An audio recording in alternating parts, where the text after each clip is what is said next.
Guys, we're back again and had to take a bit of a break last night because of workload and a very erratic sleep schedule. And tonight I had to work on the IFR column. I've been up since about 8 o'clock last night. I've had to do a 2,000 word article for that magazine and just finished it about 30 minutes ago, so I'm a little bit out of touch with the weather, but you're going to see it come together as I look at the charts from scratch here with you guys. So that's a look outside, and let's head to the charts, and this is the satellite image from the polar orbiters, and it looks like everything is spinning. You see vortices everywhere. There's one here. There's one here in the Midwest, another in Quebec, another up in Manitoba. There's Irma, and a few more out in the Atlantic. So quite a bit to look at. I wonder if this is an omen of things to come later in September. But let's zoom in on Irma. Doesn't look like much from this distance here, but if you zoom down, can see a bit of an eye there that's coming together. Let's see how tight we can get that. Kind of a cloudy eye, and usually it's with your Cat 3, Cat 4, or 5 storms where the eye is very developed, and it's getting up there. If we look at the Dvorak scale, we can that'll give us some that's something we'll probably go over tomorrow. I'm going to try to start working some of this tropical stuff in. Here's the NHC map. Hurricane Irma, Category 3 already. So it is getting up there. 120 knots, sustained central pressure 964. That is coming down. And 920, 910, that's where we start getting into a historic storm that goes into the record books there. And 964, that's already on its way down into those lower readings, and it's got all this way to go.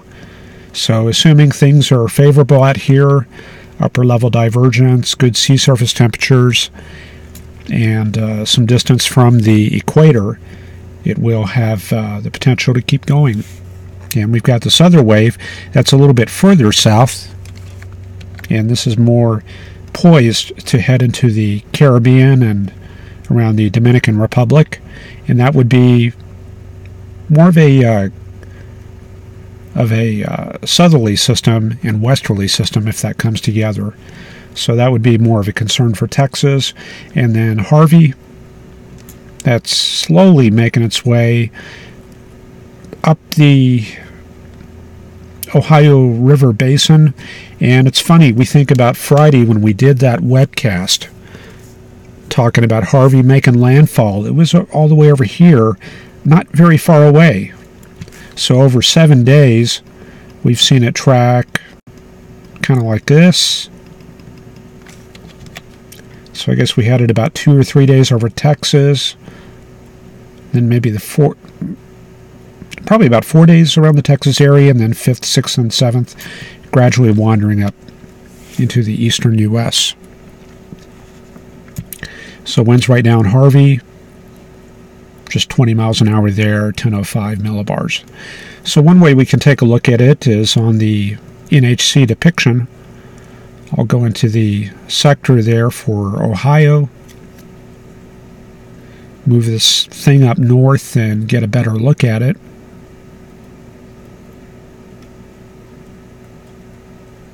And sometimes we have to click again, so we'll do that here. And here it comes, and you can see central pressure there. It's actually a little deeper than it shows there, and you can see 1005 millibars. Well, we don't have a 1005 line painted there. Okay, so we're going every 2 millibars. Yeah, this is the 1008. And this kind of shows you a little bit of the smoothing that goes on when they put these fields in here. So sometimes reanalysis will help you out to find some of those hard to find troughs and to actually find the real surface pressure there. Here's what the system looks like on digital atmosphere, and we don't have the Wilmington radar for some reason, so we got a little bit of a gap there. But we plot the surface data on. Let me switch the active level from 700 to 500 millibars. And there we can see the cyclonic circulation, and look at that 56 degree temperature, 55 in southern Indiana. And that's partly due to some of the drier air working into the west side of the remains of Harvey there. So we're getting that evaporational cooling and bringing the temperatures down into the 50s through this region here. Same thing happening out in Virginia, and then further south in North Carolina, temperatures in the 70s there. It looks like a bit of a backdoor front here in Virginia and North Carolina. See that going on here? Bit of a northeast flow. I think we got a bit of a warm front kind of right down in this area. I would go probably stationary on that segment and then bring the rest of it up as a warm front, because the remains of Harvey there definitely taken on baroclinic characteristics, transitioning from a barotropic storm to a baroclinic storm.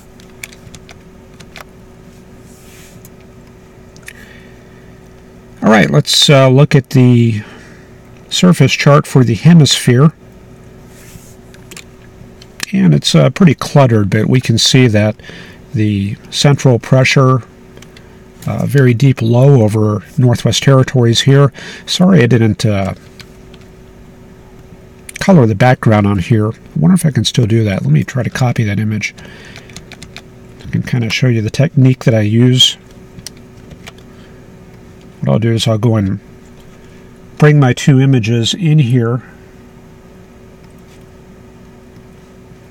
And I've got a special background image. And there it is, Canada surface analysis. You can kind of see that it's just kind of a plain background there. And what I'll do is I'll copy that to the clipboard and then paste that on as an additional layer like that. And then the magic is done here in this layers. Drop down and you can see the different kind of ways we can mix the layers, and this is one of the tricks that I do when I make up the introductory cards for the thumbnails. So you can do some artistic stuff with this. So typically, that looks pretty neat. So typically what I use there is the darkening, and then I bring this down a little bit, and now we can see the land masses a little bit better. So I'll merge that in and I'll resize the map.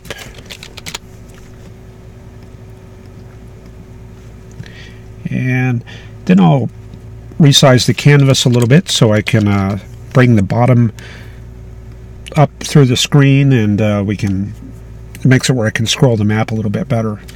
So let me save this.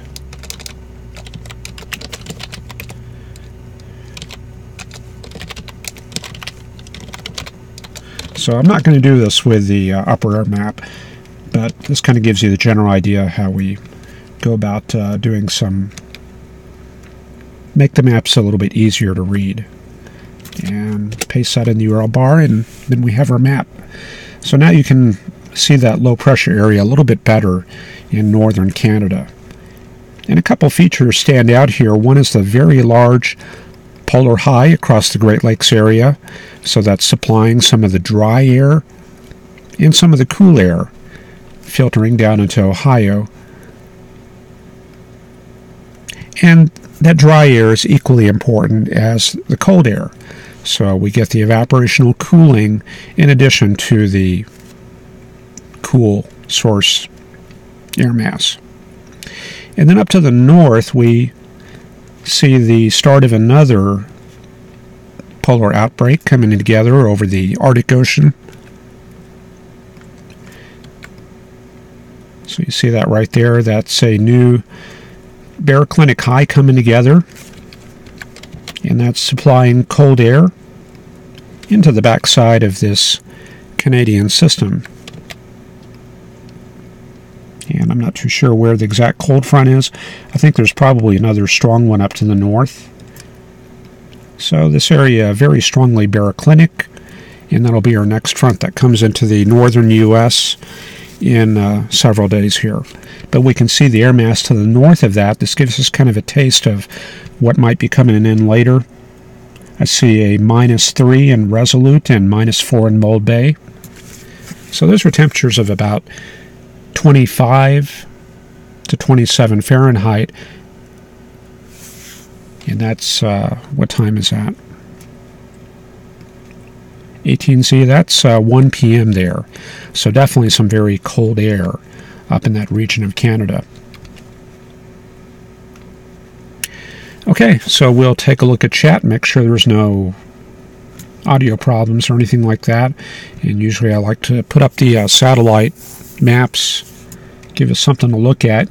You can see the remains of that Pacific system there, working up the Baja California area and spreading some of the deeper moisture into northwest Mexico there. Okay, taking a look at the chat here. Let's see.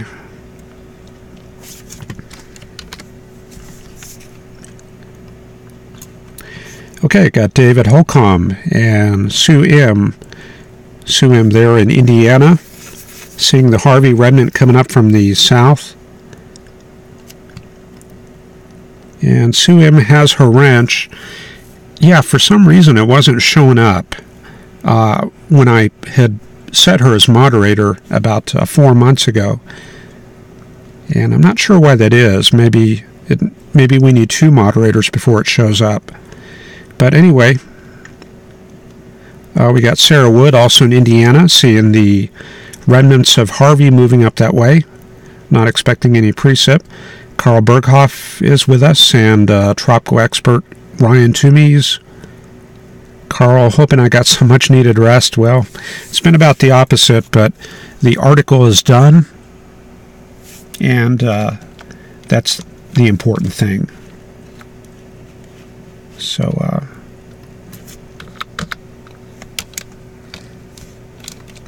was going to see if I could bring up that article.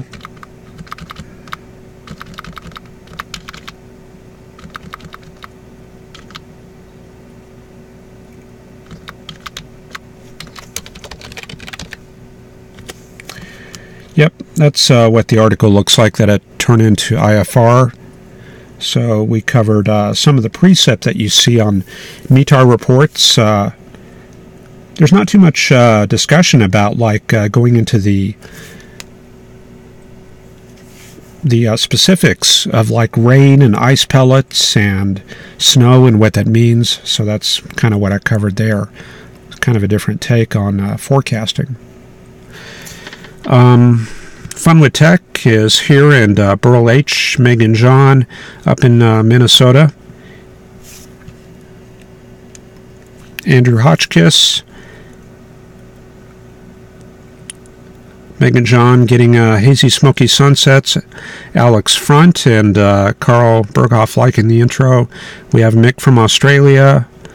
Ryan watching Irma recycle this morning to Cat 2 and then back to 3, all under 12 hours. Andrew Hotchkiss talking about a temperature record in Pittsburgh. The record was 65 and the high was 62. So that sounds like a record minimum or record low high temperature. Irma recycling this early indicates strong cyclone, maintains Cat 3 strength until it hits the Leeward Islands by Monday. That from Ryan. Cat 4 will increase once it passes the northern tier Leeward Islands. We have Alexi Walsh here, and Ryan mentioning the pressure is dropping in the storm fast. It'll become a nuclear powerhouse by Tuesday. And I don't think we looked at the track of the storm. Let's see which way that's heading. I know that's definitely heading towards Puerto Rico. So we'll see just how close. So there's our track, and the system looks like NHC bringing in a little bit of recurvature here as it approaches these islands, giving them kind of a break. Of course, we could see a little bit of deviance from this track.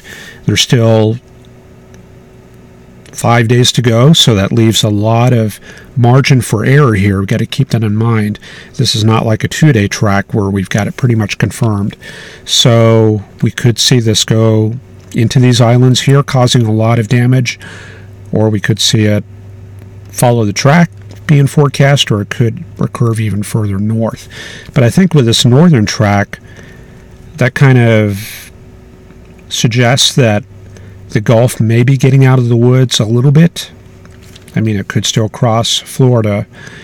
We just don't know at this stage, but usually when these storms are crossing north of Puerto Rico, they're affecting mostly the east coast here. So we're just kind of playing the waiting game here, and you can see that by Friday, a week from now, we're still going to have the system out to our east. So a lot of uncertainty at this point. But we do know it's going to be a major system. The trend is definitely upward, and Ryan has pointed that out. And for emphasis there, you can see Alexi asking any chance it will weaken, and Ryan says no, and I definitely agree on that one.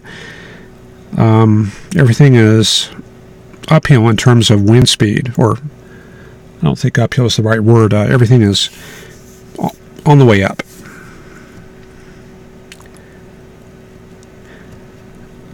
Nothing inhibiting its strength. And Carl Berghoff, let me just run through these very quickly. Setting up the polling on Mercatus. Irma will create its own environment moving westward. Less turning, very little deflection from land. Let me give you the satellite while I run through these real quick. I think this time I'll give you the visible imagery, and you can see the remains of Irma as it moves, or not Irma, Harvey as it moves off to the right side of the screen there, going into the nightfall there.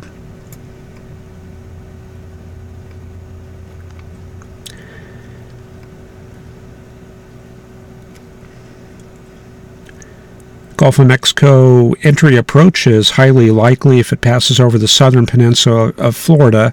That would be kind of like Andrew did 25 years ago.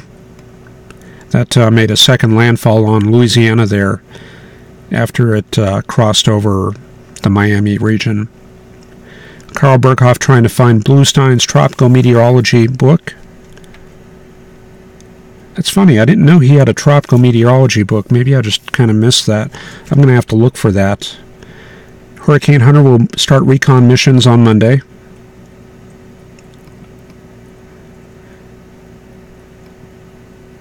Mosquitoes have arrived. Sagan's Run down there in the Victoria area of Texas.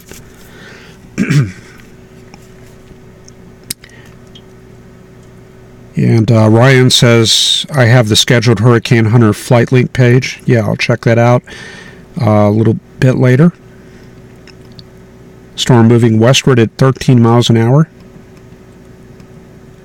And we got Michael Burrell, 13 here. Haven't been in chat, but keeping up with the webcast. Yep, good to have you back there, Michael. Ryan reminding me to bring up the European model. So, yeah, I'm going to go ahead and put that in. And Ryan and Sue reminding us that the European model has been kind of leading the pack there with accuracy. So let me get that queued up, and we'll look at that a little bit later.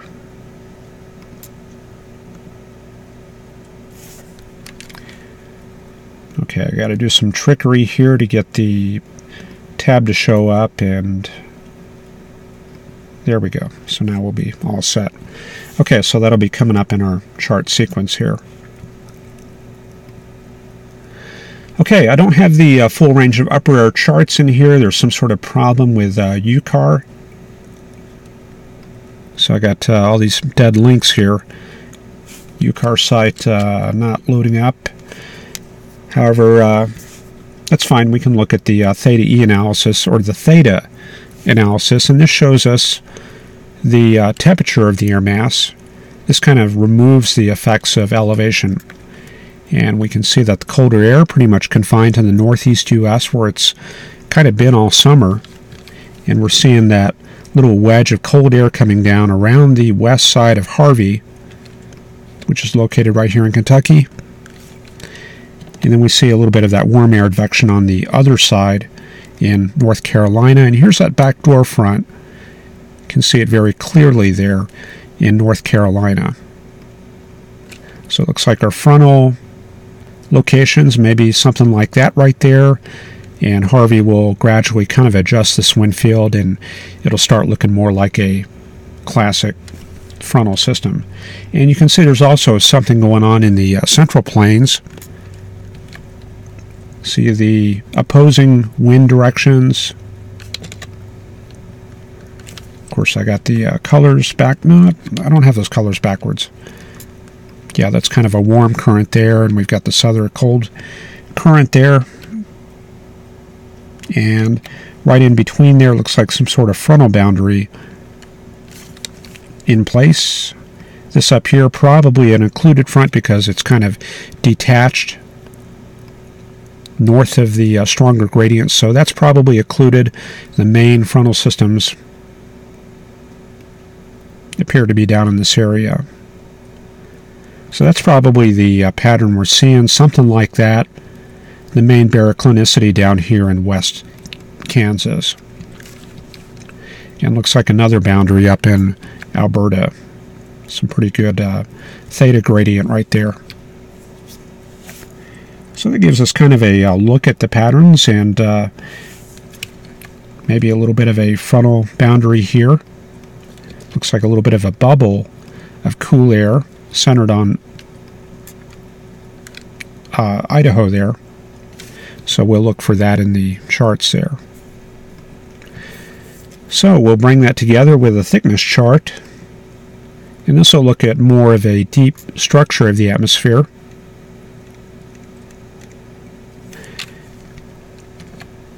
And there's Harvey.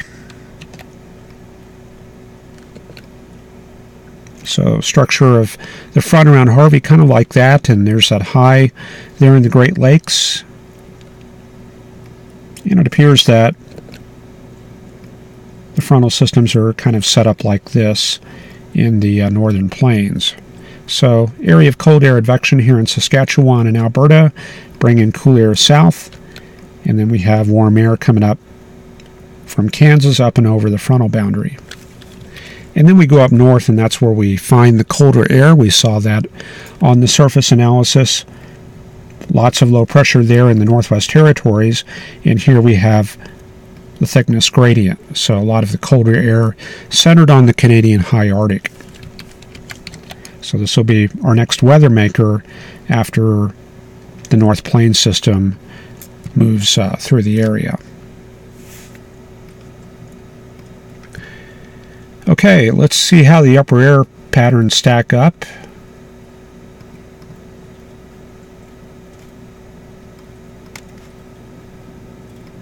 I don't think we get that chart there, or do we? Let me take a look here. Yeah, here it is. Yeah, it looks like we do. This one comes from Penn State. So this is a hemispheric look, and it gives us kind of an idea of the long wave structure of the atmosphere. So this was back last Sunday when Harvey was about 2 days into Texas. You see it right there. Actually, no, you don't. Yeah, there it is in the Texas area. And we can see that we had long wave ridging across the U.S. A little wave moving through northern Canada. And then since then, what we've had is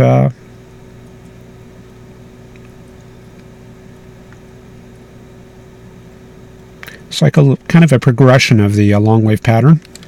And there's a large ridge there across North Canada, and we can see the pattern shift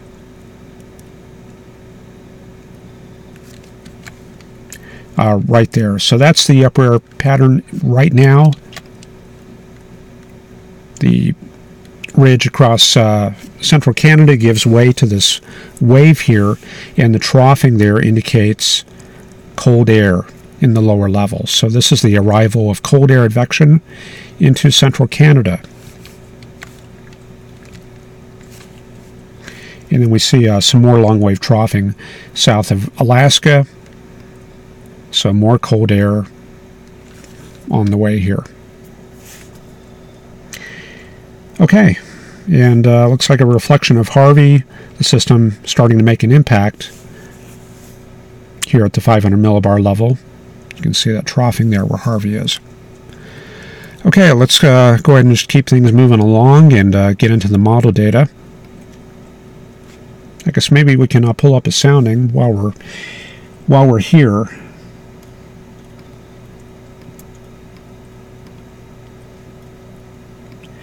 Okay, the sounding for Fort Worth, skies clear. And this is showing some warm air aloft, probably originating from the Rockies there. A very strong lapse rate in the lower levels, and that tells me there's probably been some air mass modification. And indeed, we've had a bit of a northerly flow here in Texas in the wake of Harvey. And we see a lot of dry air in the mid-levels, and that's also been circulated around the west side of Harvey as it's moved in through the Mississippi River Valley. Moisture looking a bit on the weak side. There's the low-level moisture, and the average dew point looks to be in the mid-50s. That's about 12 to 13 Celsius there. You can just read it off the bottom. And we do have a little bit of high dew points, but you can see that the high dew points are very shallow. So that doesn't really make much difference in terms of convection, cumulus, and towers, that kind of thing. So really, effectively, our dew points here are in the mid-50s. And we can take a look around the Harvey area. Let's look at Nashville, showing a saturated column. Looks like the sounding has penetrated precipitation. Very high relative humidity all the way up the column. And then we'll go out ahead of it and look at Roanoke, Virginia. And a very similar profile there at Virginia. Cool air in the low levels, and you can see the easterly flow.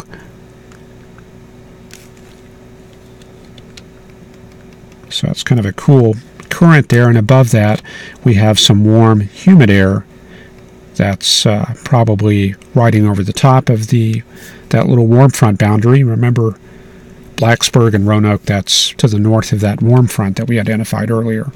And we've got a little bit of a cirrus layer up at about 20,000. And we'll look at one more, Wilmington.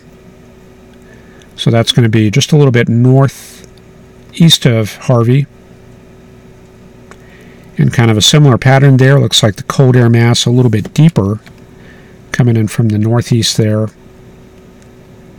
And plenty of moisture and high relative humidity in the mid-levels. Okay, so let's head into the forecast.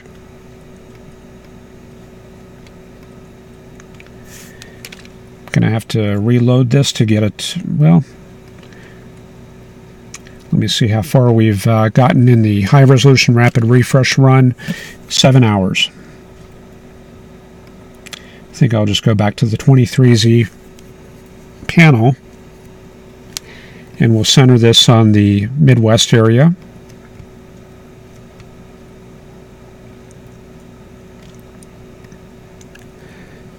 And there's the remains of Harvey.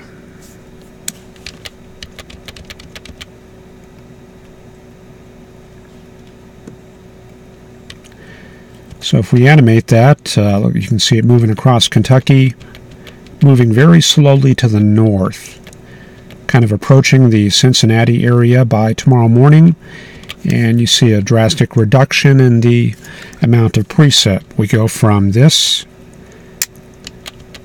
convective elements die out around midnight, and then we're left with a lot of elevated precip, kind of focused around the Charleston and Columbus area later this tomorrow morning.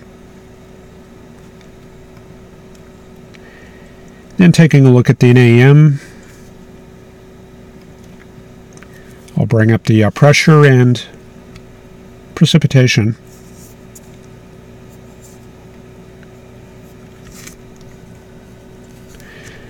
So the model's got Harvey initialized over Kentucky, and then over the next day or so, by the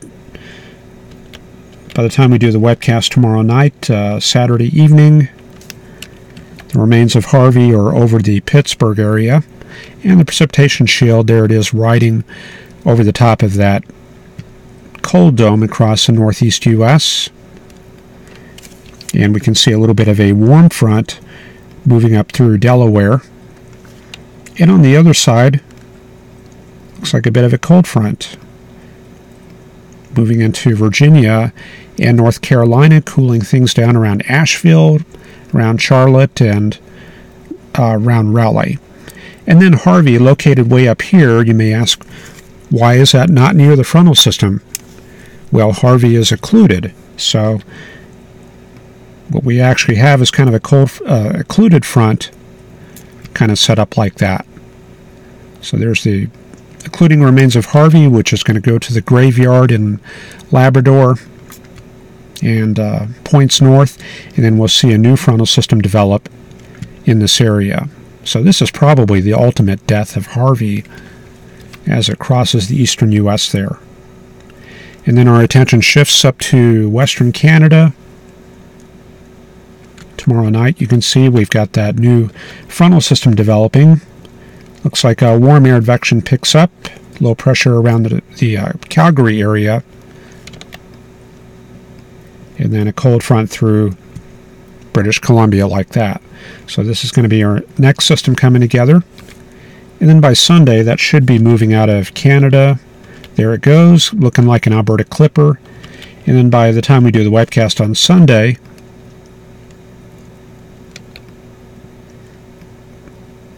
I'm actually going to place that warm front kind of like that. People might be tempted to place it up here, but that's going to put you north of this thickness gradient right there.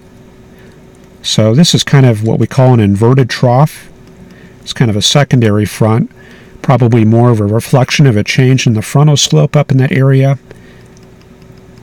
And then here we got this large area of cold air advection coming south out of Alberta and Saskatchewan.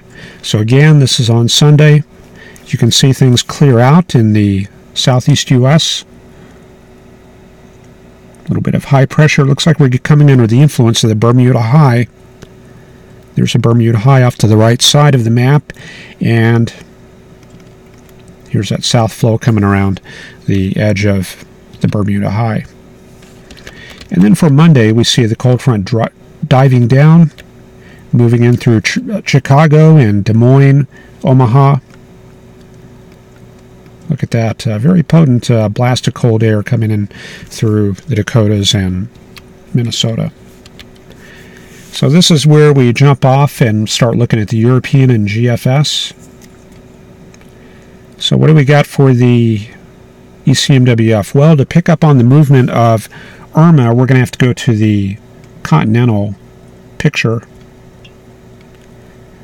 Hopefully that picks up the elements that we need to look at. So we'll, this picks up the Puerto Rico area. You can see a lot of detail in that low pressure area. The blue, that's actually lower pressure, not cold air. So things showing up blue up there with that low pressure in North Canada.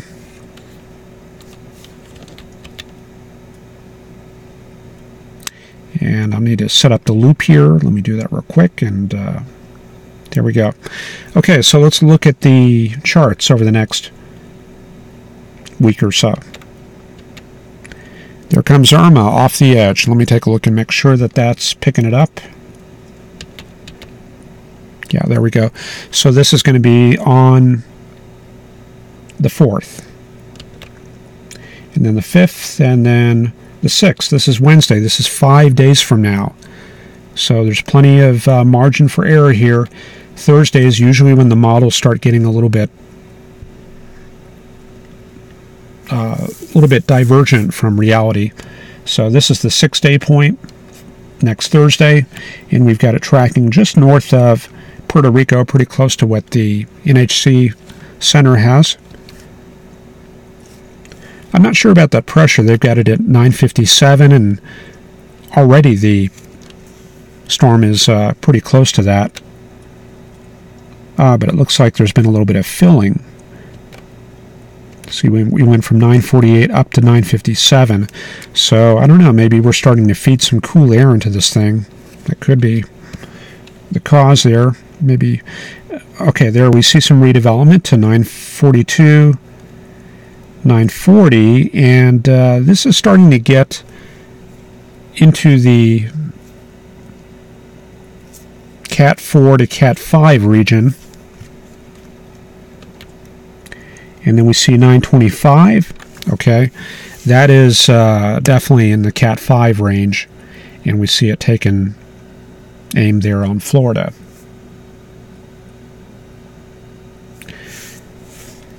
So let me check the I'm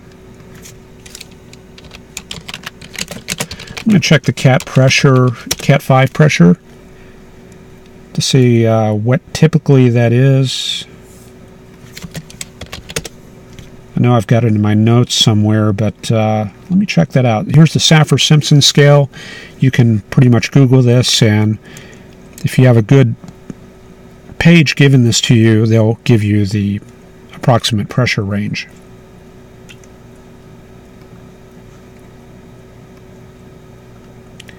So let me see if this is it here.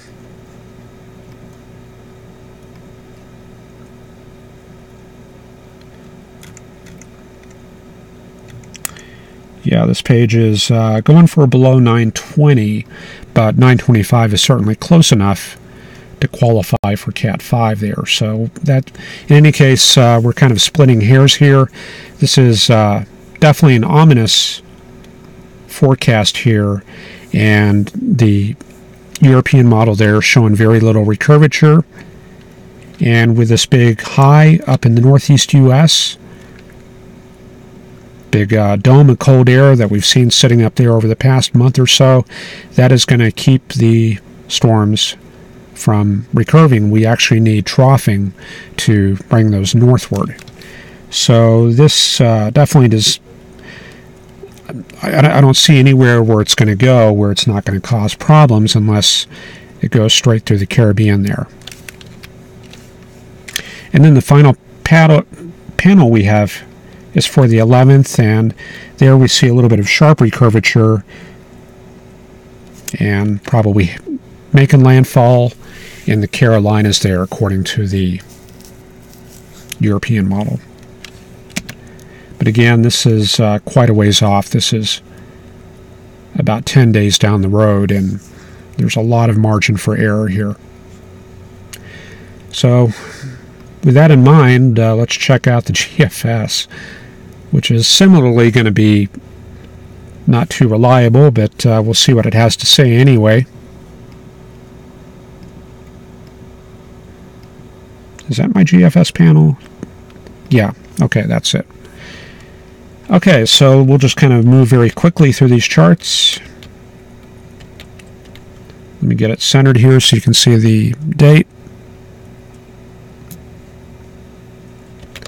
And we'll just run this forward. Looks like the main blast of cold air comes into Oklahoma and Texas on the 5th, and the models have been advertising this for a while now. And then that clears the rest of the eastern U.S. by the 7th. So now the northeast U.S. kind of propped up with this big high-pressure area. And here comes Irma Looks like the GFS is going a little bit more north with the track, and even going for some recurvature here. So it looks like most of the East Coast avoiding the storm according to the GFS, but this would be a problem for Long Island and Cape Cod there. So as we get up to the 10th and 11th, yeah, look at that landfall right around the New York City area, and that brings the destructive winds and storm surge into Long Island. So this could definitely be a very expensive storm, but again, this is likely not going to be the final solution. We may see it into the Carolinas, into the Gulf, or into Maine. But anyway, that's just something to look at. The general theme here is the models are bringing it towards Florida and then going for some recurvature at the last moment. So we'll just have to see here. Okay, well anyway, I think that's probably about all I have for tonight. I'm going to try to get some rest here, wind down a bit, and let me get the music set up. And we are set. So I'm going to take a look at the chat here and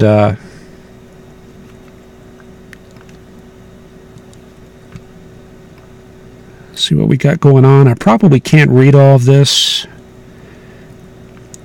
Very extensive amount of chat, but yeah, Ryan's saying not fun having the possibility of watching a landfalling Cat 4 or Cat 5 storm on the 9/11 weekend, and that is going to be about when it approaches the coast there.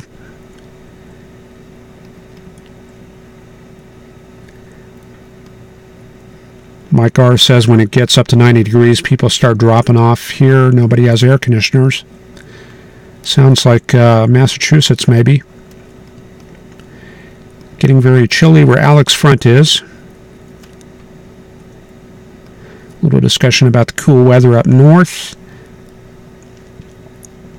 Carl Berghoff says the Cat 5 definition is 920 millibars from an older book, and there have been very few hurricanes that have gone below the 920 range, and I think the maximum or the minimum is about around the 880, 890 range. I can't remember what storm it was.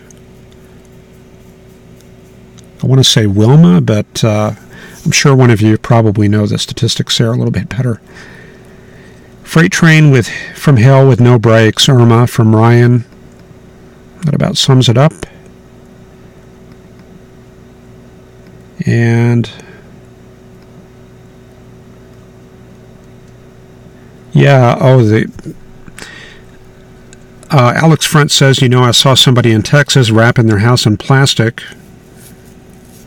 When I saw that word plastic, I was thinking of the garbage cans full of gas. I don't know if anybody's seen that there, but the crisis with the refineries in the Texas Gulf Coast has put a strain on the gasoline supply, and people are panicking and going out and buying gas.